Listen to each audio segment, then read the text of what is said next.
અષાઢી બીજ ભગવાન જગન્નાથજીના નગરચર્યાનો ભક્તો માટે અવિસ્મરણીય અવસર। આ વર્ષે અમદાવાદમાં ઉજવાશે 148મી ભગવાન જગન્નાથજીની રથયાત્રા, જેની શરૂઆત થતા આજે જળયાત્રા ઉત્સવ થકી આરંભ થયો। અમદાવાદમાં 148મી રથયાત્રા માટેના પરંપરાગત વિધિવિધાન શરૂ થઈ ગયા છે। આજે જલયાત્રાથી તેનો શુભારંભ થયો। સવારે 10 વાગ્યે ભગવાનનો મહાજળાભિષેક કરવાનું શુભ મુહૂર્ત હતું અને બપોરે 12 વાગ્યે મંદિર પરિસરમાં મહાપ્રસાદનું આયોજન કરાયું હતું। ભગવાન જગન્નાથજીના મંદિરેથી 14 ગજરાજ, 108 કળશ, ધજા પતાકા સાથે સજ્જ ભક્તો અને ઢોલ નગારા અને કરદવો સાથે જળયાત્રા સાબરમતી નદી કિનારે જવા નીકળી હતી।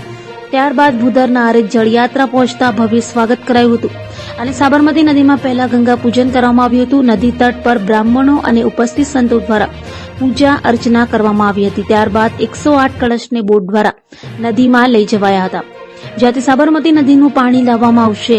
108 કળશમાં સાબરમતીનું જળ ભરીને વાંચતે ગાજતે યાત્રા ફરી પરત મંદિર પહોંચી હતી, જ્યાં આ સાબરમતીથી લાવેલ 108 કળશ દ્વારા ભગવાનને સ્નાન કરાવાયું હતું અને બાદ ભગવાનનો દૂધ કેસર પંચામૃતથી સ્નાન કરાવીને જલાભિષેક કરાયો હતો। આ પરંપરા વર્ષોથી ચાલી આવી રહી છે। આ ઉત્સવનું આયોજન અનેક ભક્તો, સંતો, મહંતો અને રાજ્યના મહાનુભાવોની હાજરીમાં કરવામાં આવતું હોય છે।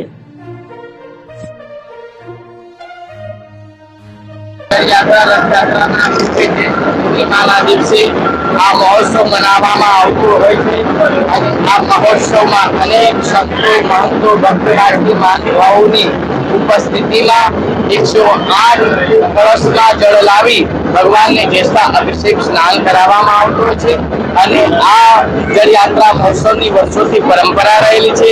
આ પરંપરા પુરીમાં પણ રહેલી છે અને આપણા ત્યાં પણ વર્ષોથી જ્યારથી ભગવાન પ્રસ્થાપિત છે ત્યારથી જળયાત્રા મહોત્સવ